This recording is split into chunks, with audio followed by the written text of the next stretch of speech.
Okay. Vanakkam, namaste. Oh, let's try this again.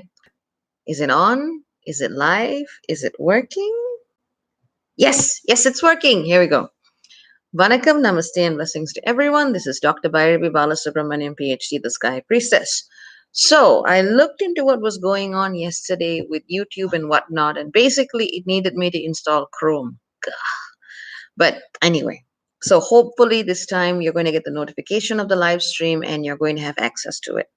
So today what I wanted to talk about is something that it was coming to me this morning. I woke up, I was doing research on something else, which is what I do at 5 a.m. in the morning, and then all of a sudden this just hits me as the message that is required at this time. I mean, I see a lot of people. I can't put a number on how many people I've met in person and virtually over the years, and I've always been in some kind of a public figure, a public career, whatever. And I keep seeing the same pattern over and over and over again in people. They keep looking to other people to fill them, whether it's through a relationship, whether it's through a friendship, whether it's through some kind of spiritual or psychic facilitation, whether it's a healing. There's always this push to go to someone else to try and find something to fix yourself. And really, that's dangerous because when we start kind of running outwards or taking the focus of our spiritual process outwards, we lose the plot. I cannot tell you how many wonderful, very qualified, very educated, not necessarily in a degree sense, but just looking at life, and very experienced spiritual journeyers that I've seen over the years. And they've done all kinds of work. They come to me and they go, I studied this and I did this and I did that and I did that, but I still can't fix my problems. And I kind of just look at them and go, okay, but have you actually tried this very, very, very basic thing? And then they kind of look at me and go, oh, right. And I can't tell you how many times I've seen that with my clients. Only because I say this because that was the road that, I took as well. In the beginning, I thought that I needed someone else to fix my problems. My problems were bigger than me, and I kept trying to look for answers. And I got very, very badly beaten in that journey. And then finally, I kind of realized that I had to sit with myself first.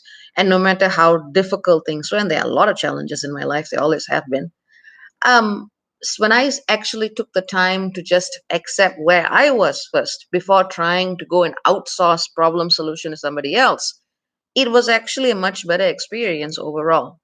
I was less vulnerable to people who wanted to write my narrative for me or to try and impose their vision and version of reality and who I should be on me. And I was actually more able to look at the bullshit and say, nah. But there's actually a difference in approaches here. One approach is very much surrender to everything, surrender to everybody who claims some knowledge over you, surrender, surrender, surrender, don't do anything yourself. And that's actually where I see a lot of the way spiritual techniques, spiritual facilitations, and healings get marketed and pushed towards people. It makes them constantly hungry, it makes them constantly search for an answer outside of themselves, and it's never done. Every damn thing you see is, if you do this, you're going to fix your life. If you do this, you're going to go to the next level. If you do this, you're going to heal this mysteriously, magically. And then they go through it, and then it's the next program, it's the next teacher, it's the next teaching. It never stops.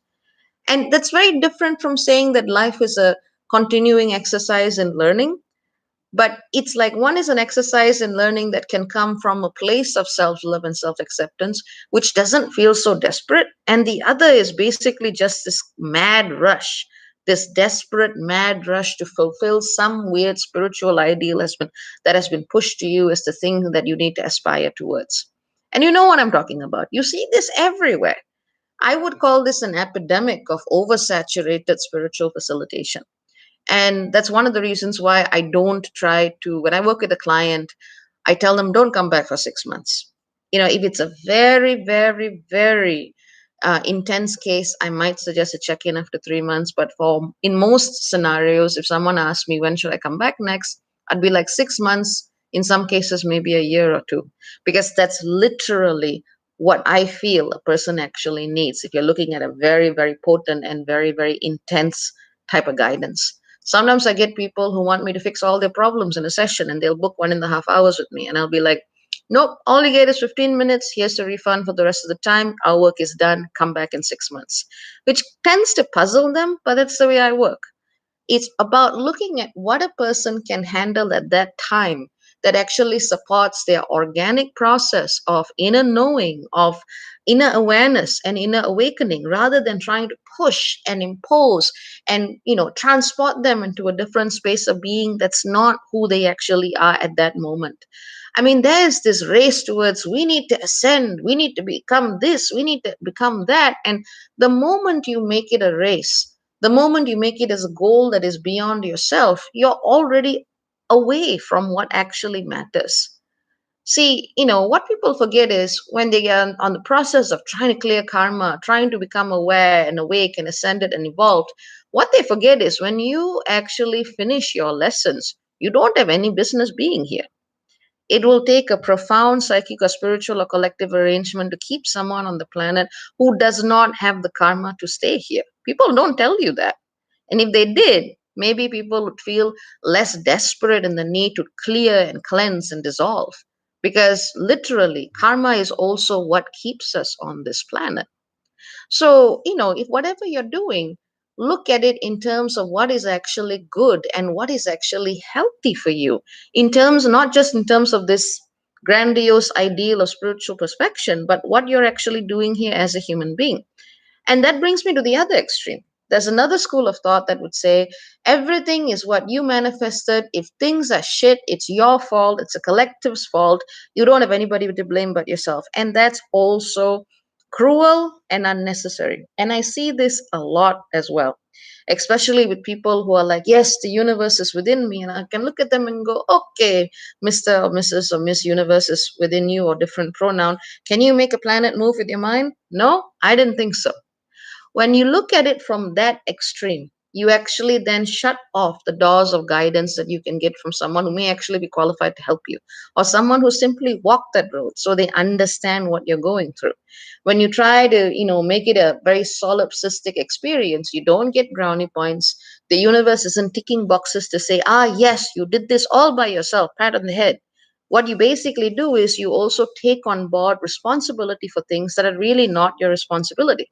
It's true when people say that, yes, this is all part of the collective agreements that we've made with the universe, but that exists at such a rarefied level of access that the few people who can actually see the parts of themselves that have made arrangements with the collectives accurately without projecting on it and without being projected on, the few people who can actually say no to those collective agreements are still going to get screwed, because they're still going to come back and live in the collective. You're still going to be caught back in that miasma of collective agreements. So even that extreme does not make sense.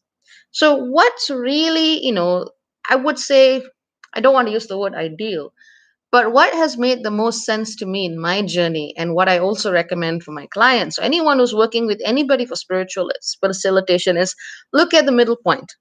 Shit is always going to happen. There is always going to be some big thing that you can fix. There is always going to be some lesson to learn. But rather than looking at the completion and realization of these lessons and ticking all these boxes as the spiritual goal, look at it in terms of, okay, right, there's more work to do. I need to go pay my bills now, or I need to go have a drink of water now, or I'm just going to go sit down now. When you can actually bring yourself back into the center of your experience, your perception, your consciousness, your understanding, whatever these external goals are, become a little less impressive, if is the word. Because I know it is all too easy. And if I wanted to, I mean, like I said, my career has always been in public life. If I wanted to, I can easily set up shop and say, I am the sky priestess. I will give you this facilitation. It will awaken this chakra. You will have these gifts. And mind you, I could actually do it, but not without a heck of a lot of karma incurred on my part, and also accelerating people in ways that may not actually be appropriate for their journey. Sometimes all it takes is one little knock, one little tap on the door of consciousness that says, time to look at things a different way. And that may be enough. I mean, I'm not saying that you should only ever see a person once every 6 months. It also depends on the modality that you use. For example, if you're going to say someone who's manipulating the joints or someone who's working with herbal medicines, there may be a period of time where you have more frequent sessions and then you phase it out until you no longer need it.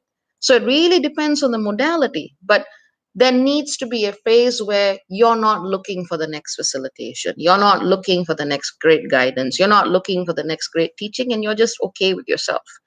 And honestly, if more people were just okay with themselves, more spiritual facilitators would be out of business, and that would be a good thing. Because as far as I'm concerned, these industries grow up around a need. And if that need is fulfilled, the industry itself should eventually dissolve.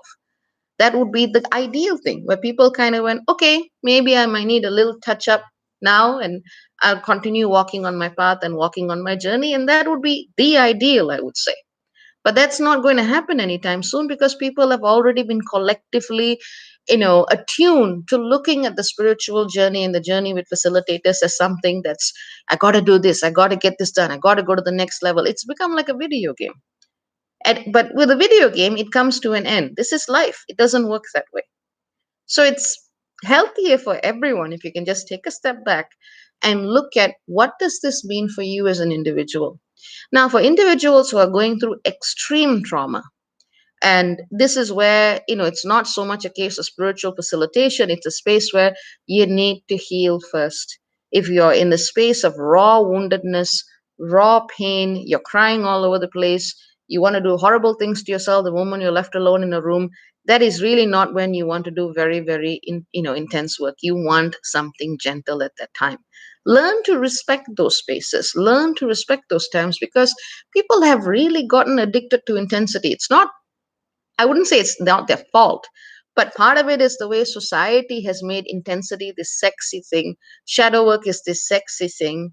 It's the kind of thing that, oh, wow, you've done this, you've done that, you've gone and looked at that. That's amazing. But, it's become Hollywoodized in many ways. Try to get comfortable with boredom.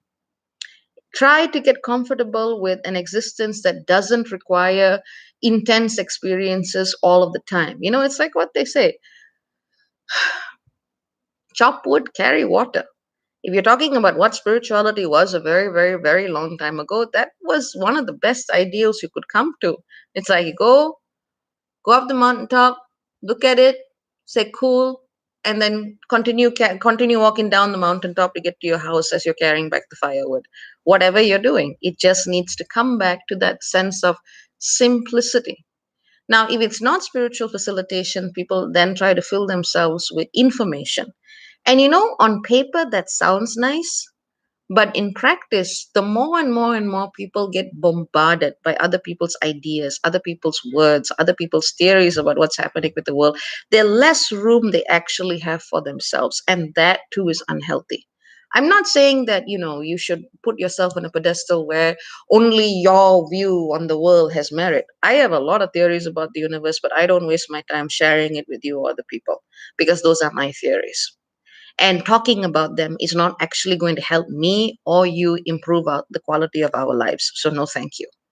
But what I would say is look at information that can give you the kind of perspective to help you orient yourself in a more positive way towards simply being here. And if it's not helping you, don't, why bother with it? This is the time where we're really needing to look at, like I said, and I want to go back to what I was talking about in the previous video. This is actually a time where we have to, juggle a couple of hats. On the one space, we're being asked to bide our time in the sense that we have to wait at the very least till the end, till August this year, or that movement of energy between August and September before we actually start launching projects. And in that time, especially this month, we've got a lot of opportunities to network. So, it's about exploring those ideas, getting those new perspectives, and not running headfirst to fill yourself with something else, whether it's someone's energy, whether it's someone's teaching, whether it's someone's ideas. I mean, it would be really, really, really nice to make everyone feel very cozy and cushy and just get them, not nice, it'd be easy to do that. And, get them hooked on some kind of feeling of for dependency and whatever, whatever. But it's not healthy. Stick to your own headspace. Value your own headspace. Value your own experience of life. Don't keep trying to substitute it with someone else that you put on a pedestal. It doesn't matter who it is. There's a part of you that needs to learn, and there's a part of you that needs to reflect, and there's a part of you that needs to think. You need to give yourself room to be present in the spiritual process. Otherwise, you become a subject of somebody else's stuff. So I hope this has given you a little bit of insight in these times. I just see too many people running headfirst into things that they think can fill them or they think can fix them. I mean, my facilitations are, I'd say they're pretty decent. They sometimes I work with someone, it takes about 10 or 15 minutes, and they get a perspective that help them walk away from patterns that they've been carrying for 30 to 40 years. Because I work very, very, very detailed in a very, very, very condensed way. But no more than required. It is only what is required, no more and no less. And then I say, you know, get on with your life. That I would actually say is, for me, what the closest to an ideal relationship that I could see with a facilitator. Not someone that you're clinging on to. They're not your substitute parent. They are not your substitute friend. I do have some of my friends, and a lot of them do come from my client list, but that's over years of interaction and engagement. And getting to know someone and then slowly having conversations and then seeing, okay, and some of my clients become people whom I also collaborate with professionally.